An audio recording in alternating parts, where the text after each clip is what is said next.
Right, 23rd of May. Came up here last night with my GoPro after work to see if the deer had got in and check on the dead hedge, whether it was effective at the moment, and basically to look at the Hazel regrowth.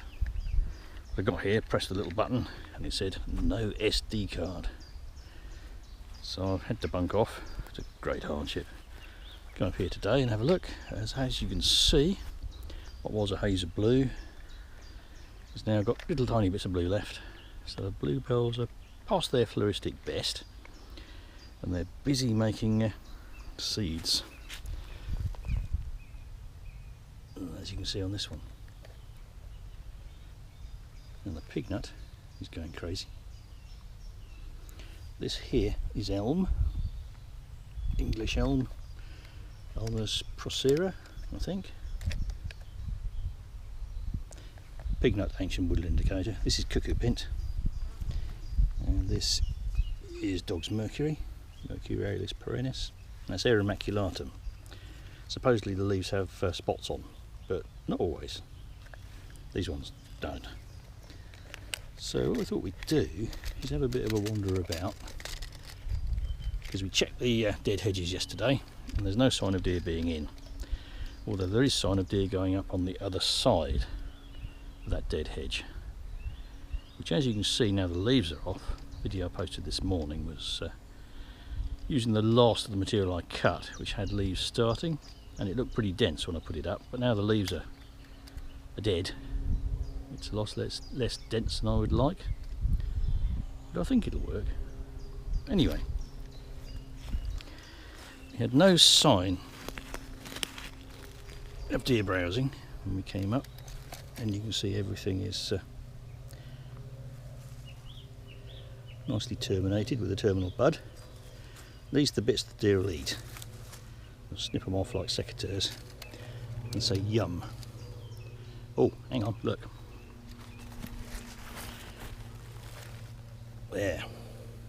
This is deer. So they've taken the first to come up.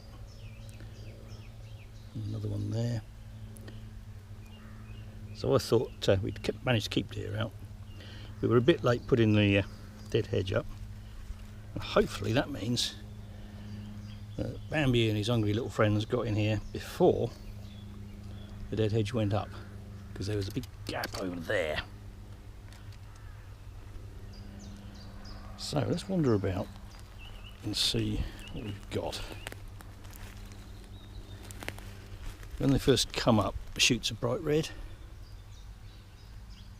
because they're basically being pushed up by all the material that sits in the root systems. Because the root system is totally undamaged. We've taken the top of the tree off, and this is the epicormic buds, which always existed around the edge of the tree in the cambium. They've let them grow away, and that's the full regrowth. So that's one of the first of the things to come up, and we've got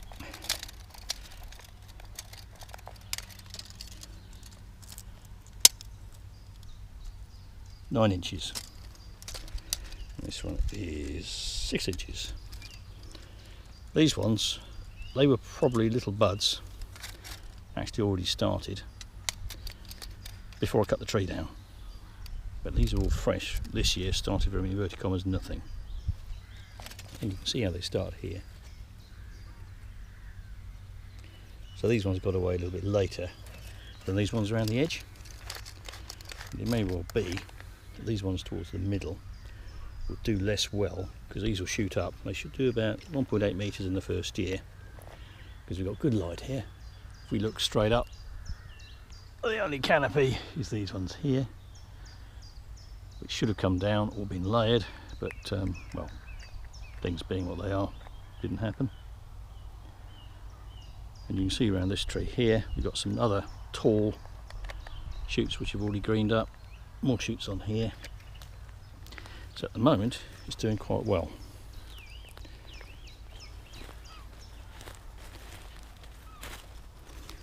There's Aeromaculatum again, with maculate leaves with spots on. And that's cuckoo spit. There's a little hopper-like thing underneath there. And that's making this spit. Using the sap, it sucks from the cleavers, or sweethearts. See Able 2's post of today for other alternative names to make those little bits of spit and basically hides the little bug in.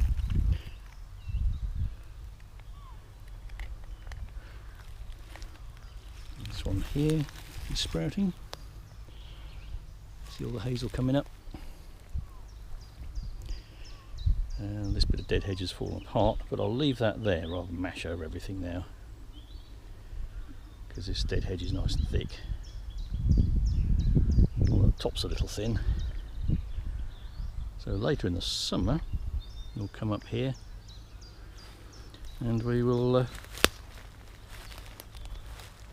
move this up to there and thicken it up. Fingers crossed that Bambi will be kept out in the meantime. And you can see all the wood anemone leaves, but the wood anemone flowers have gone over. You'd be hard pressed to find any. And that is celandine. But hidden down here, wood anemone will be making seeds, just like the bluebells are. This looks like badger truffling activity in here. Can't keep the badgers out, even if you wanted to. There's another big old stool. It must be 4 feet across from there to there. That's sprouting nicely. Can't see any that have been nibbled.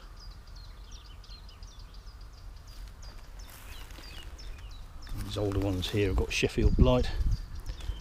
Caught them with a chainsaw. Even if there are small shoots on a stool, I tend to knock them all off. And over there's a hawthorn. There's a little hazel that I missed. This one here I didn't cut. This is one my neighbours cut about 3 years ago. It was nibbled by deer. So the idea is, you can see the way it's branched. You can see it really clearly in the winter. They've taken it off here, and this is fresh growth. And if we follow it down, there's also a fork here where it's been taken off, and that's older deer damage. So hopefully this will now get away. And you'll get reasonable extension, tall shoots from here on up. But if you're cutting the hazel as coppice, of course you've got to cut off that cranky bit at the bottom, which limits your profitability, limits your efficiency. This one here got away because it was in a rack of stacked brash. The neighbours use a different technique to me. All my brash goes in the dead hedge. They basically stack it where convenient. And if it's on top of a stool, then that stool gets protected because there's so much brash on it. But the regrowth tends to do this as it sort of forces its way, wiggles its way through the stacked brash. So again, you're less efficient. You have to cut the wibbly wobbly bit at the bottom off, whether the wibbly wobbliness is caused by deer browsing or having to force its way through stacked brash. This I think is badger. This is very, very fresh, all through here and up this slope around here. They may be looking for the nutlets on the pig nut, which people can eat as well. I've never done it. Well, it seems rather a shame. The stall here sprouting well.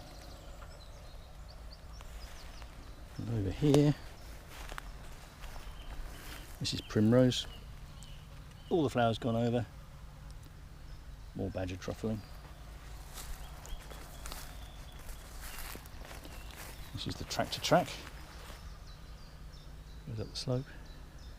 There's a campion up there, the pink, which is just a nice flower, no particular significance. And here's a late bluebell. This is genetic diversity at work. Some people will suggest that bluebell is a clone. They reproduce by what's the word? Vegetated means. The bulbs split and then they multiply. But I've noticed over the years that you get genetic diversity expressed like that, and by the white bluebell, and the bluebells with the big bracts that you see in some of my other posts. So I think they may reproduce by vegetated means, but they also reproduce by seeds. And in a little while, I suspect we will start seeing little seedlings appearing. And I've seen that in the past. Another one the deer have chewed, which is again growing. More badger digging over there. This has all been deer chewed up to quite a height. See how it's domed shape? The stuff behind is much taller. These were all cut at about the same time. That's the view downhill. Lots and lots of pignut. A lot of it in here. And that's where that dead standard that fell over, my neighbour's cut for firewood, was. You just see the root plate there. This is where my neighbours came in to get at their booty. And that's the dead hedge, which, as I say, is a little thin. Right, I'm going down there to move that stuff in the corner, go out to the dead hedge, and then we'll do some other stuff. If you watched to here, thank you very much. And thank you to those people who still keep watching my posts.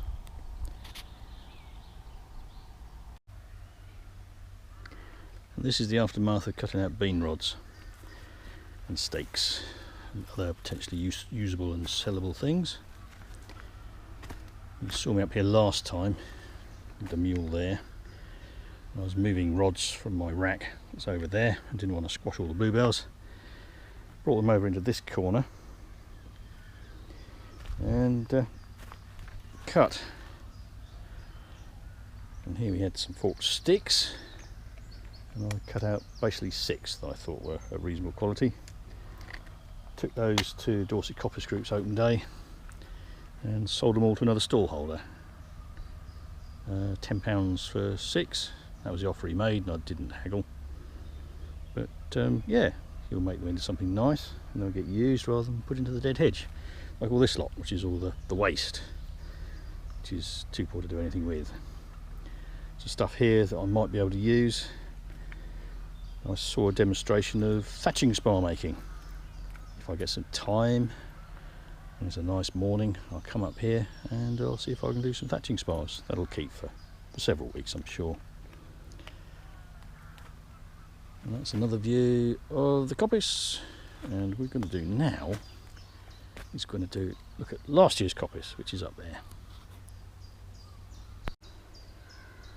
Right, so Dorset Gate at the bottom by the cordwood stacks. This of course is cordwood because it's stacked in a cord. Traditionally that would be 4 foot lengths in a stack 8 feet long by 4 feet high, and that would make a ton. Or was it 4 foot by 4 foot by 4 foot? I don't know, I'll have to refresh my memory. But this is 5 feet long because that's a more convenient length for me to use. And I've estimated that there's about 8 tons here, and there's some more over the back of course. But anyway, that was cut last winter, and this is cut winter just finished. So that's into its 2nd year out in the wood, and that'll still be good, except for the odd bit that was probably dead when it was put on there. Dead in the season standing. See, that's gone a bit over. I'll probably get left here.